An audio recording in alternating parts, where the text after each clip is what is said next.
नमस्कार साथियों, स्वागत है आप सभी का सत्या एक्सेलेंट यूट्यूब चैनल पे। कल की डेट में मैंने आपको सिंगल फेज इंडक्शन मोटर से संबंधित क्वेश्चन बताया था, जिसमें आपको टॉप 20 क्वेश्चन देखने को मिले थे।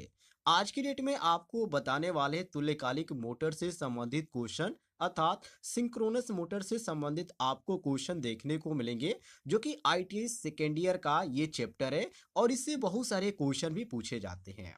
यदि आप आईटीआई सेकेंड ईयर के छात्र हैं तो इस वीडियो को कंप्लीट जरूर देखिएगा। और कोई भी किस क्वेश्चन में आपको किसी भी प्रकार की दिक्कत है तो कमेंट बॉक्स में पूछ लीजिएगा, आपको जानकारी मिल जाएगी।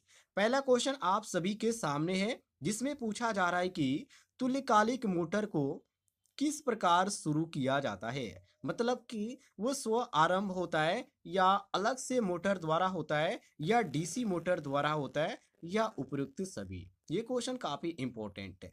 तो मैं आपको बता दूं साथियों, तुल्यकालिक मोटर जो होता है ये जो होता है स्वाभाविक रूप से स्व जो होता है ये शुरू नहीं होता है। मतलब कि इसे जो स्टार्ट करना होता है, आरंभ करना होता है, तो ये स्व आरंभ जो होता है ये डीसी मोटर या अन्य किसी बाहरी सोर्स के द्वारा ही शुरू किया जाता है। तो यहाँ पर मैं आपको बता दूं, ये स्व आरंभ ये आपका होगा अलग से, यहाँ से मोटर द्वारा भी होगा, डीसी मोटर द्वारा भी होगा। मतलब कि यहाँ पर जितने भी आपको ऑप्शन देखने को मिलते हैं, जैसे कि ए ऑप्शन दिया गया है, यहाँ पे दिया गया बी ऑप्शन अलग से मोटर द्वारा, ये सभी ऑप्शन क्या है, बिल्कुल सही है। तो हम मारेंगे ऑप्शन डी, बिल्कुल करेक्ट आंसर मिला लीजिएगा। आगे देखते हैं अगले सवाल को, ये क्लियर हो गया। आगे बढ़ते हैं। अगले सवाल में साथियों पूछा जा रहा है कि तुल्यकालिक मोटर में यहाँ पे जो त्रुटि होती है वो कौन सी होती है। यहाँ पे त्रुटि होगा साथियों, यहाँ पे अलग टाइप हो चुका है, तो यहाँ पर आप इसको त्रुटि समझ लीजिएगा। देखिए, तुल्यकालिक मोटर में यदि त्रुटि की बात करें तो यहाँ पर जब लोड होता है, ज्यादा जब लोड होता है उस समय भी यहाँ पर देखने को मिलती है, कई यहाँ पे प्रक्रिया होती है।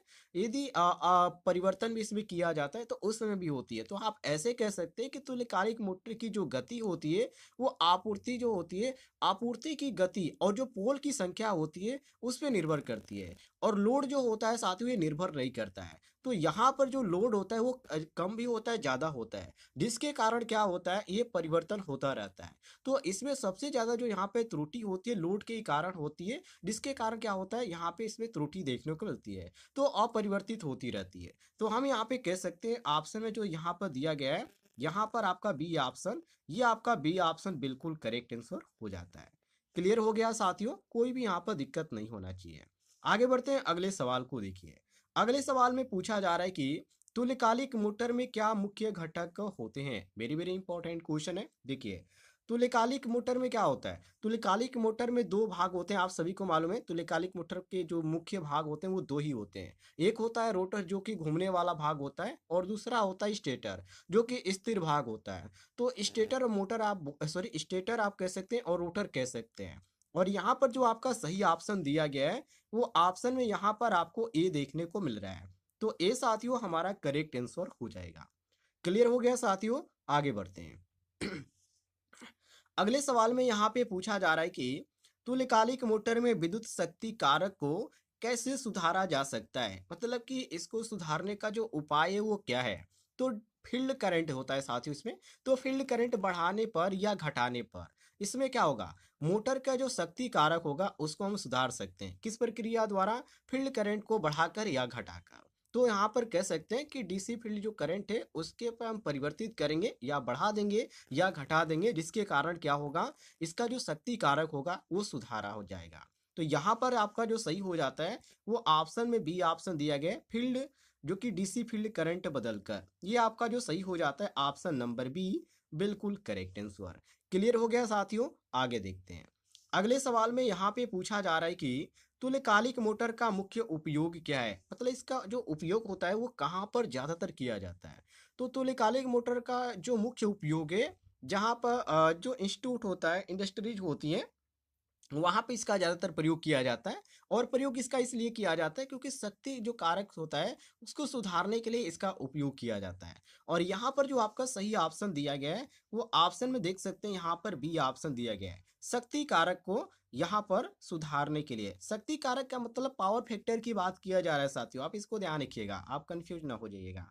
ये आपका बी ऑप्शन सही हो जाएगा। आगे बढ़ते हैं अगले सवाल को। देखिए, अगले सवाल में पूछा जा रहा है कि तुल्यकालिक मोटर का दक्षता अर्थात इफिशियंसी क्षेत्र क्या है? कम भार या पूरा भार या अति भार या सभी भार? तो ये पूरा भार होता है, क्योंकि तुल्यकालिक मोटर की जो इफिशियंसी होती है वो सबसे अधिक जो होती है वो पूर्ण लोड पर होती है। तो हम यहाँ पे कह सकते हैं अति भार, सॉरी पूरा भार, पूर्ण भार। तो यहाँ पर पूरा भार आपका सही हो जाएगा। बी ऑप्शन आपका करेक्ट आंसर हो जाएगा। क्लियर हो गया साथियों? आगे देखते हैं। अगले सवाल में यहाँ पे पूछा जा रहा है तुल्यकालिक मोटर में कौन सी आपूर्ति दी जाती है? तुल्यकालिक मोटर में साथियों एसी भी आप दे सकते हैं, डीसी भी दे सकते हैं। कहने का मतलब ये है कि जो स्टेटर होता है, स्टेटर को आप एसी आपूर्ति और रोटर को आप डीसी आपूर्ति दे सकते हैं। तो यहाँ पर इसमें हम क्या कर सकते हैं, दोनों दे सकते हैं, मतलब कि एसी और डीसी दोनों। और यहाँ पर दोनों ऑप्शन कौन सा दिया गया? तो यहाँ पर देखिए एसी और डीसी यहाँ पर दिया गया, ये आपका सी ऑप्शन सही हो जाएगा। क्लियर हो गया साथियों? आगे देखते हैं। अगले सवाल में यहाँ पे पूछा जा रहा है कि तुल्यकालिक मोटर में हंटिंग से क्या अभिप्राय है? मतलब कि हंटिंग से आप क्या समझते हैं? देखिए हंटिंग का मतलब होता है गति। गति का साथियों यहाँ पर मतलब ये होता है, देखिए हंटिंग का यहाँ पर कहने का मतलब ये है कि ये दोलन से संबंधित क्वेश्चन पूछ रहा है। मतलब कि जब अचानक से लोड में परिवर्तन होता है तो परिवर्तन के कारण उसमें क्या होती है, यहाँ पे अपरिवर्तन होता है। तो यहाँ पर उस चीज को यहाँ पे बात किया जा रहा है। तो यहाँ पर हम कह सकते हैं कि गति का दोलन करना, ये जो होता है साथियों हंटिंग होता है। इससे आप समझिए। तो यहाँ पर गति का दोलन करना, ऑप्शन में भी यहाँ पर दिया है कि गति का दोलन करना, यहाँ पर बी ऑप्शन आपका सही होगा। बी ऑप्शन सही हो जाएगा, गति का दोलन करना। क्लियर हो गया साथियों? हंटिंग का मतलब ही होता है गति या दोलन होता है। आप दोनों ध्यान रखिएगा। अनचाहा दोलन आप कह सकते हैं, जो अचानक से लोड परिवर्तन के कारण होता है। ये आपका बी ऑप्शन सही हो जाएगा। आगे देखते हैं अगले सवाल को। अगले सवाल में पूछा जा रहा है कि तुल्यकालिक मोटर के पावर एंगल का अर्थ क्या है? वेरी वेरी इंपॉर्टेंट क्वेश्चन है। देखिए पावर एंगल का मतलब यहाँ पे ये कहा जा रहा है कि पावर एंगल जो होता है साथियों, ये मोटर के प्रदर्शन और जो स्थिरता होती है उसका एक महत्वपूर्ण पैरामीटर आप कह सकते हैं कि ये क्या होता है, एक पैरामीटर होता है। तो रोटर और स्टेटर फ्लक्स का जो कोणीय अंतर होता है ये इसी के अंतर्गत होता है, पावर एंगल। तो यहाँ पर हम कह सकते हैं कि यहाँ पर जो आपको देखने को मिल रहा है बी ऑप्शन, रोटर और स्टेटर फ्लक्स का कोणीय अंतर, ये आपका बी ऑप्शन सही हो जाता है। बी आपका क्लियर हो जाएगा, बी ऑप्शन आपका करेक्ट हो जाएगा। क्लियर हो गया साथियों? आगे देखते हैं अगले सवाल में क्या पूछा जा रहा है।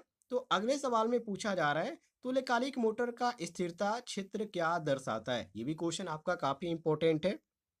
देखिए स्थिरता जो होता है, इसका स्थिरता वो क्षेत्र और सीमा होता है जिससे मोटर बिना स्थिर हुए काम करती है। तो यहाँ पर हम कह सकते हैं, यहाँ पर हमारा ए ऑप्शन दिया भी गया है, आप देख सकते हैं मोटर का अधिकतम टार्क, ये आपका सही हो जाएगा। मोटर का अधिकतम टार्क ये किस चीज को दर्शाता है, स्थिरता इसका? तो मोटर का अधिकतम टार्क को दर्शाता है। ए ऑप्शन आपका करेक्ट आंसर हो जाएगा। साथियों कल की डेट में जो मैंने आपको वीडियो बनाया था, यदि आपने वो वीडियो नहीं देखा है तो देख लीजिएगा, चैनल पे मैंने अपलोड कर रखी है। अगले क्वेश्चन को देखते हैं।